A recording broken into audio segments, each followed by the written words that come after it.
إسلامي بخوي وكل لا يتجزأ يعني إسلام كوية لا ترى باش كين وتو أنا جوانترين ملكة جمالي ملاطبيني تشاوي هالكولي لوتي ببريو سريب تاشيو شان أجي بريندار في تجاي بلي ولا مهر ملكة جمال شونه أنجا أم جسمي أم إنسانة آتت أم جوانية وأم شو على شي عكسكاتها كأن مكاني همين ربط بن بيقدم آخر يكتوجيه وربط وهر يشل أن مكان صفتي خويا عند التواوي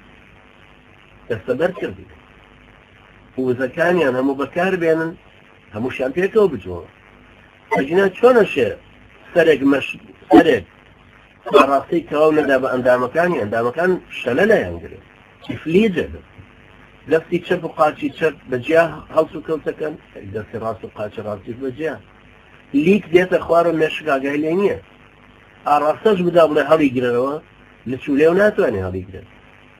شارك خيل وبالشوازة قبيني يجي شتر قدرتي بيركرنوكي كم تربي يجي شكا بشتي تشماوة وناتواني هند شتيناتواني بيكا كورة يجي شتر شلا يجي شتر قوجة يجي شتر كويرة يجي شتر كرة هل يجعل معنا ماشك كم توجيهي شيء ذاته ما دام آميرة كبو خوي لويا متكاملين أتوانا قرنا كاريتان درسكا كم نمونيا بالتواوي لسربان قوازي خواهيش همان شوي من إسلام قوري كهاتو لا يعني عقيدة وفكري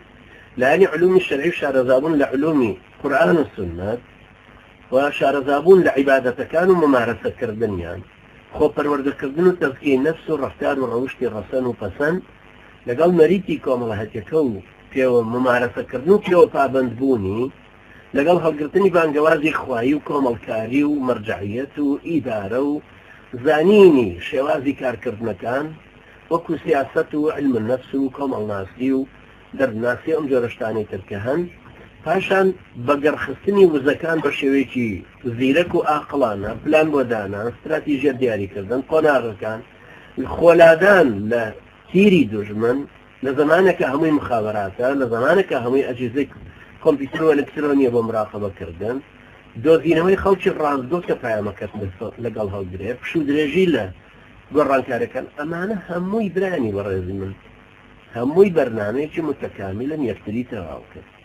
تۆ ناتوانانی ئیسلامەکە لایەکی وەربگری بڵێ هەر بەمایانە ئەڕۆم بەمە ئیسلام نایەتە پێش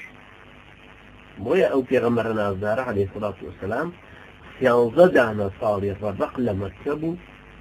ئەوەی کە بیناسازی ئەم تاکە بوو بە وەحی هاتە خوارەوە ئەم پێغەمبەرە نازدارە عەلەیهی سەڵات وەسەلام ئاڕاستەی ئەم کۆمەڵگەی وا ئەکرد کە چۆن خۆڕابگرێت لەگەڵ پەیامی خوا ویستێکە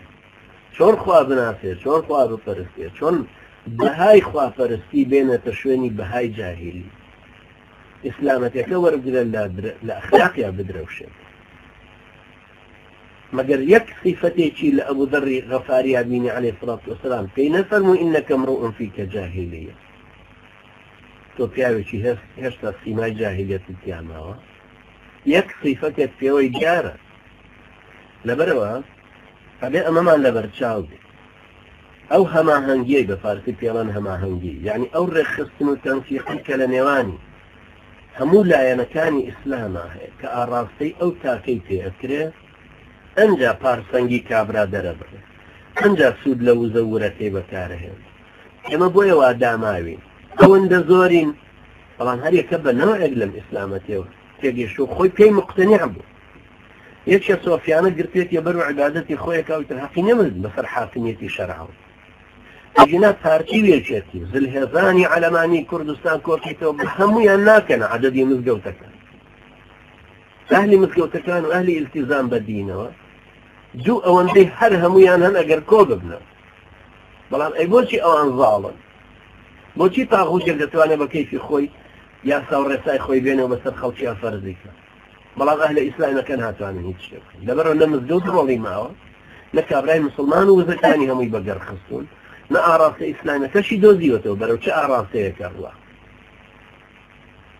لەبەرەوە ئەو هەماهەنگیە لە نێوانی هەموو لایەنەکانە زۆر ضروریە بۆیە ئیسلام ئەم ئینسانەی کردو بە سەرەتای دەستپێکردنی گۆڕانکاری ئەبێت لە یەکەم بەردی بناغەوە ئەم ئینسانە گەر زۆر محکەم پەروەردە بوو زۆر چاک پەروەردە بوو ئەنجا ئیسلام کۆمەڵەکە هاوکاریەکە کۆمەڵەکە ئاڕاستاکە کۆمەڵەکە ئەخاتە کارێکی تر ئەمجارە قۆناغ بە قۆناغیان باتە پێشە بۆیە و ئاەتانەش ئاوا ئەهاتنە خوارەوە بۆیە قورئان هەمووی بە یەکجار نەهاتە خوارەوە